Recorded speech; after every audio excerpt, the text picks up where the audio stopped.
Leşimizden devamı hürmetli vatandaşlar şunda. Cumhur Kompartiyası halkga ve halkara cemiyetke berge vaadilerinin bir maddesini bu amelileştirmedi. Arana yukarı meselesen qorulma karakterli saat degen gapni yani bir tekrarlayıp anlayıp vatandaş. Demek bir yer nime deydi? Bazarda tolop öçübütür. Kamuoyda bedeni 15% geçiştiriş. Bazarda tolop öçübütür. Halkara pazarı bilen tutaştırır. Elektronlu kutur alakaları öçübütür. Nepet, teziş ve kedirişleri öçübütür. Pul muamele sahasını öçübütür. Akli mülk hukukunu koktaş. Kör alakısını ve matbuatını koyubütür. Devlet ilgiliğindeki karxanalarını Cumhur'un pazarından çıkarıp yetiş. Ya halkara pazardan çıkarıp yetiş. Devlet alganda, satkanda xaridar çakırış. Okşaşlı kişilik hukukla koklaş. Müstakil işçiler sayısı kuruş ruhsat kılış. Uygurlar dihallar bu işimiz kuruş ruhsat kılam diyor. Kompartiya manımış vakaları değil. Vadi bir maddesini amelileştiriyor.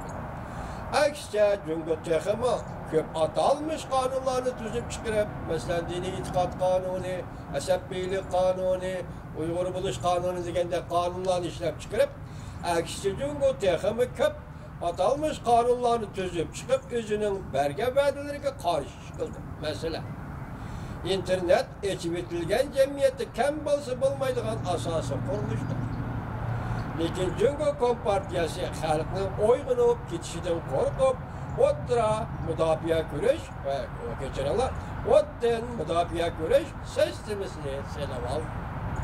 Dünya İqtisadi Teşkilatı katlaşkan devletler NCO, halkara teşkilatların şu devletlerge kirip, hizmet kılışıga yol koyuşu gerek idi. Lekin Cumhur kanunsuz sürülen temin edilen bettanını çaplap, NCO teşkilatıga yakınlap gelgen chet ellerin müstakil şirketleri ve hadimleriga cinayet bekitdi. Sanap gelsek tügümeydi. 20 yıl burun Cumhur katlaşkan Birleşken Devletler Teşkilatı'nın fuqarolar hukuku ve siyasi hukuk halkara ahtinamisi ahlet sandığı taşlip etti. Cumhur emde bu kişilik hukuk kanununu yak ahtinamisini ahlet düvüsüdün izlep tepip özünün asasi kanununa seliştirip çıkış gerek ve başka özünün atalmış kanunlarına seliştirip bekiş gerek. Yani uzun kesin ıslahat gelip bardıgan sahalar var mı yok? Korolma karakterlik ıslahat teki tekstirin eytkanda Cumhur Kompartiyası besip yatkan halk özüge hoca buluduğun hukukunu halka kaydırıp biriş digenlikten. Dikkat vatandaş. Korolma karakterlik ıslahat diginimiz teki tekstirin eytkanda Cumhur Kompartiyası besip yatkan halk özüge hoca buluduğun hukukunu halka kaydırıp biriş digenlikten. Hem de aydın oldu mu? Yaktaka. Korunma karakterindeki özgürüş, saat elip biriş, yani asasında aydınlaşıda hem de bir cümlede aydınlaşıda. Ne deydi? Kompartiya, Cumhur Kompartiyası halkın hukukunu halk kaydırıp biriş. Bu digenlik, korunma karakterindeki saat elip biriş digenlikten meniz şu değil.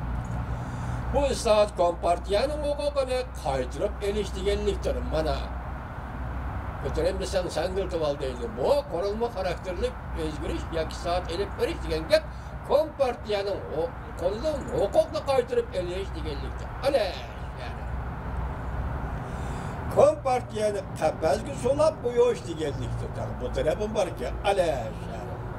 Çünkü halıganca kanun tüzüp, memuriyet ve adliye arkalı halkla devamlı izimen ve halkara cemiyette aldaymen de ham hiyal kılmış var.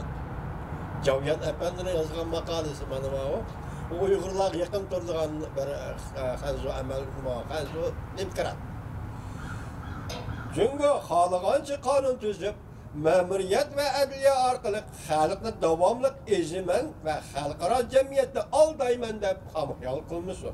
Bu eş, yani korunma karakterlik saat elip veriş, Kompartiya burallıqdaki xalqlar üçün xuşallıq bir işdir.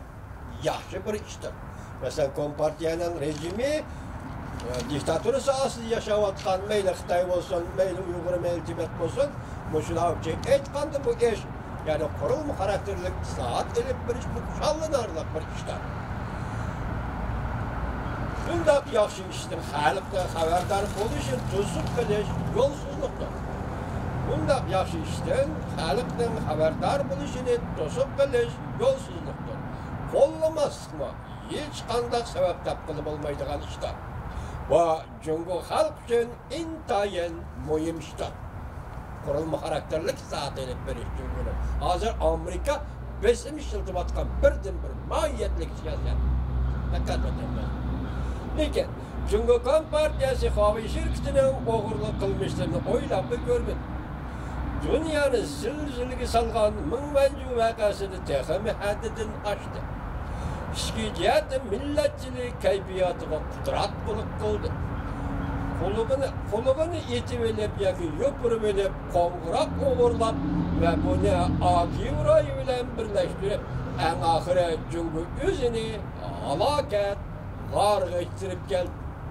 Bu yerda Akivroy deganni tushuntirsak, Jungoning demokratik jamiyati, ya'ni demokratiyaga yuzlash jamiyati asosida yumshagan bir vaqtlarda 20-19-yillarda 20-asrning 20-19-yillarda yashagan Jungoning büyük yazmışçı Lushin Efendi Akiv'nin tercümanı. Bunun ma'nosi ro'y g'olibiyatchilik. Kuchisi de yok, ümidi de yok, söngücü de yok, eşlimi yok. Kiyim kechak bo'lmasa mı ro'y g'olibiyatchilik diye şey. Bu obraz. Bu obraz hazır Jungo'lukların obrazı değil demiş günümüzce. Şu hazır bir yerde Cavyan Efendi ne mi deydi? Yukarı kalanı Akiv'i ro'y bilen birleştirip.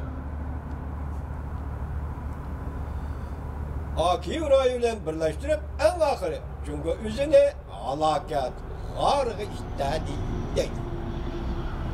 Kurulma karakterlik saat to'g'risida chekkan yana bir mavzu vatandosh Amerika Qo'shma Shtatlar Davlat Majlisining a'zolari Amerika importga qilish usulidan moyillik bilan foydalanib, dunyoning har qaysi joylaridagi davlat o'g'riligi va kishilik huquqni dafsanda qilguvchi mustabidlarni, mutahamlarni jazolashi kerak dedi. Mavzuli xabar 2-ayning 13-kuni Amerika ovozidan Xitoy programmasi e'lon qilindi. Xabar bunday boshlandi. Bu xabarning beshiga hozir Xinjiang gubernator yoki mustamlika Uyg'uristonga belgilangan gubernator Qin Chuangoning surati berildi. Balki bu xabarda ham markaziy ideya Uyg'urlar qartilgan ideya Amerikada bir tadqiqot o'rni, Amerikada bir bilim xazinasida Davlat Majlisining a'zosining so'zlagan nutqlari ekan va bugun tayyorlab keldi. Mana diqqat qilinglar vatandoshlar. Hozir Uyg'urlar vaziyatiga moslashib kelayotgan voqealar bor. E'lon qilindi xabar bunday boshlandi. Bu xabarning beshiga Qin Chuangoning surati berildi. Washington Amerika Federatsiyalik Avam palatasi bunday ko'rsatdi. Amerika Magnitskiy kishilik huquq surishti qilish qonunidan foydalanib, bu bir quroldan foydalanib, xiyonatchi amaldorlar va kishilik huquqni dafsan qilguvchi mutahamlarni jazolash kerak. O'xshashda kishilik huquq tashkilotlari Prezident Trump hukumatiga murojaat qilib, tez arada yana bir embargo qilish tizimligini e'lon qilishni talab qildi. Avam palata a'zosi Tom Malovskiy bunday dedi. Dunyoviy Magnitskiy kishilik huquq surishti qilish qonuni intayin o'limli quroldir. Amerika bu qonundan foydalanib, bo'lib bu qonundan xiyonatchilik qarishtiruv iqtidorini o'rganib olish kerak.